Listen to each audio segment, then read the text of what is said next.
పేరు నా పేరు జనార్దన్. జనార్దన్. ఇప్పుడు నీది పరిగి నియోజకవర్గమేనా అన్నయ్య? పరిగి ఎవరే పరిగిలో ఎవరే? పరిగి సొంతం ప్రాపర్ ఇదే. ఇక్కడేనా అన్నయ్య? ఎన్నేళ్ళ నుంచి ఉంటున్నావే? సొంతం ప్రాపర్ ఇక్కడనే మాది బారిపేట. Okay okay. ఈ బండి బండి ఎన్నేళ్ళ నుంచి నడిపిస్తుంది? చిన్నగా ఉన్నప్పటి 15, 20, 30 సంవత్సరాలు అయితే. ఎంత ఎంత గిరాకైతే రోజు? అవుతుందన్న ఇక లెక్కలేదు, బండ్లు ఎక్కువైనాయి కదా. అయితే ఇక 4,000, 5,000, 6,000. అవునా? ఎండాకాలం ఎఫెక్ట్ ఏమన్నా ఉందా? ఉంటుంది, ఎండాకాలం ఎఫెక్ట్ ఉంటుంది. చాలా తక్కువ గిరాకులు కావు ఎండాకాలం. సార్ ఎంతైనా కొంత లాసే కదా, అంటే ఎండకు పండ్లు ఖరాబ్ అవుతా ఉంటాయి, కొంత ఇబ్బంది కదా. అయితే అన్న ఇట్లయితే ఖరాబ్ అయిపోతే మీదనే పడుతుంటాయి. అవునా? నుక్సానే. ఓకేనే. ఇప్పుడు కాంగ్రెస్ పార్టీ అధికారంలోకి వచ్చి 100 రోజులు దాటుతుంది కానీ ఎట్లా ఉంది పరిపాలన, రేవంత్ రెడ్డి పరిపాలన? మాకేం అనేది నచ్చలేదన్న. ఏమి అంతా మంచిగా చేస్తున్నా అన్నట్లు. ఇప్పుడు పేదలకు సాయం చేస్తాం అని అన్నాడు కదా. కరెంట్ బిల్లు ఉచితం అన్నాడు, అది లేదా. మళ్ళీ 2,500 ఇస్తామన్నాడు లేడీస్కు, అది లేదా. ఖాళీ బస్సు ఒక్కటి ఇచ్చిన ఆడోళ్ళకు, అది ఒక్కటి వేస్ట్. అది ఆడోళ్ళకు ఫ్రీ పంచాయతీ పెట్టుకుంటున్నారు. మస్తు గొడవలు అవుతున్నాయి, కొట్లాటలు అవుతున్నాయి, పంచాయతీలు అవుతున్నాయి. మొగోళ్ళని దొబ్బుతారు, ఆడోళ్ళు ఎక్కుతున్నారు బస్సులల్లో, అది కూడా ఇబ్బంది. మళ్ళా ఇంకా ఏదో చేస్తున్నాడు, అవన్నీ ఏమి ఆయన నచ్చలేదన్న. మేము ఈయన మీద ఆయన బొంకుతున్నాడు, ఆయన మీద ఇదే బొంకుతున్నాడు. పార్టీ లెవెల్ వాళ్ళే వీకులాడుకొని పేదలని ఇది చేస్తున్నారు. ఇప్పుడు ఆయన ఏమంటుండంటేనే కేసీఆర్ 10 ఏళ్ళు ఆగమాగం చేసింది కదా, కొంత టైం పడుతుంది, మాకు టైం ఇవ్వాలి కదా రేవంత్ రెడ్డి అంటున్నాడు. అవునన్న, అన్నాడు కరెక్ట్. 3 నెలలు టైం అడిగిన, 3 నెలలు టైం అయిపోయింది కదా. మరి ఇప్పుడు గ్యాస్ కూడా 500 చేస్తున్నాడు. 1,000 రూపాయలు తీసుకుంటాడు, అకౌంట్లలో పైసలే పడతలేవు. మరి అది ఎవరు కట్టించాలి? అదే 1,000 రూపాయలు ఇచ్చి తీసుకుంటున్నాం మేము ఎప్పటికైనా.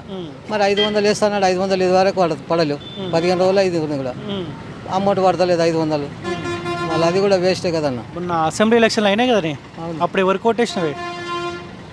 ఈ ఎమ్మెల్యే ఎలక్షన్లో మా ఇంతకుముందు ఈయన మహేశ్వర రెడ్డి గెలిచిండు, వాళ్ళ తండ్రి కూడా పరిపాలించిండు, ఆయనకే ఇష్టం మేము.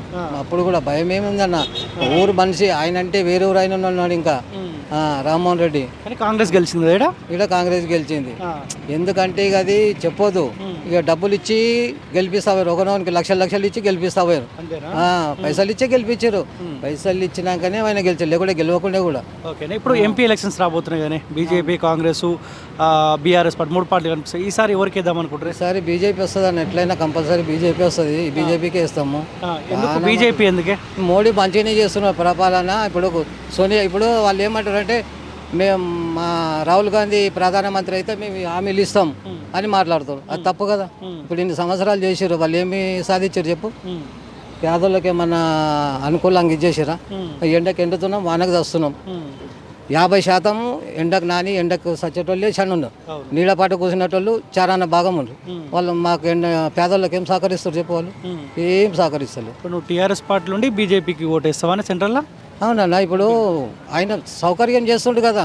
ఇప్పుడు బీజేపీ ప్రధానమంత్రి ఆయనే కదన్న, ప్రధానమంత్రి. ఇప్పుడు వీళ్ళైనా ఆయనని అడిగేది కదా. ఇప్పుడు కేసీఆర్ గెలిచినా ఆయనని అడిగేది, రేవంత్ రెడ్డి గెలిచినా ఆయన దగ్గరికి పోయి అడిగేదే కదా. అట్లని ఇప్పుడు ఆయన చెప్పినట్లే నేను వినవలసి వస్తుంది కదా. ఆయన దగ్గరికి వెళ్ళి ఇప్పుడు అమౌంట్ తెచ్చా. ఇప్పుడు ఎవరెవరు పోటీలో తెలుసా? కొండా విశ్వేశ్వరరెడ్డి బీజేపీ నుంచి, బీఆర్ఎస్ పార్టీ నుంచి కేసాని జ్ఞానేశ్వరు, కాంగ్రెస్ నుంచి రంజిత్ రెడ్డి ఉన్నారు. ఫస్ట్ ఇప్పుడు ఆయన చెవెళ్ళు ఆయన నిలబడాడు కదన్న, కొండా విశ్వేశ్వరరెడ్డి. ఇప్పుడు ఆయనే వస్తాడు, ఆయనకే గెలిపిస్తాం. మొత్తము అనుకూలంగా అందరం అనుకున్నాం కూడా ఆయననే గెలిపించాలని చెప్పి ఆయననే గెలిపిస్తామన్న. ఏం వీళ్ళు కాంగ్రెస్ ప్రభుత్వం నుంచి అప్పుడైనా ఏం చేసింది చెప్పు? ఇప్పుడు ఉన్నోళ్ళతోకెళ్ళి పేదలతోకెళ్ళి గుంజుకొని తింటా పోయినారు అన్నట్లు వాళ్ళు.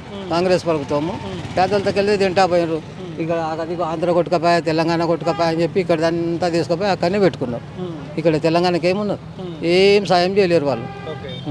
అప్పుడు కూర్చున్నప్పుడు కూడా ఇంకా చంద్రబాబు వచ్చినప్పుడు కూడా ఇంత సాయం చేసిండు, మంచిగానే పేదలకు సహకరించాడు. అప్పుడు ఆటోలు తెచ్చుకున్నారు, ఆటోల మీద బతుకుతున్నారు కొంతమంది. అప్పుడు ఆటోలు కూడా లేకుండే, ఆటోల మీద బతుకుతున్నారు. ఇక చంద్రబాబు పోయినాక కేసీఆర్ వచ్చినాక కూడా ఆ రైతు బంద్ చేస్తుండు, కొన్ని పెన్షన్లు ఇచ్చిండు, అవి కూడా మంచిగానే చేసిండు ఆయన కూడా. మీరైతే బీజేపీకి ఇస్తారు అంతేనా? బీజేపీకి ఇస్తామన్నా.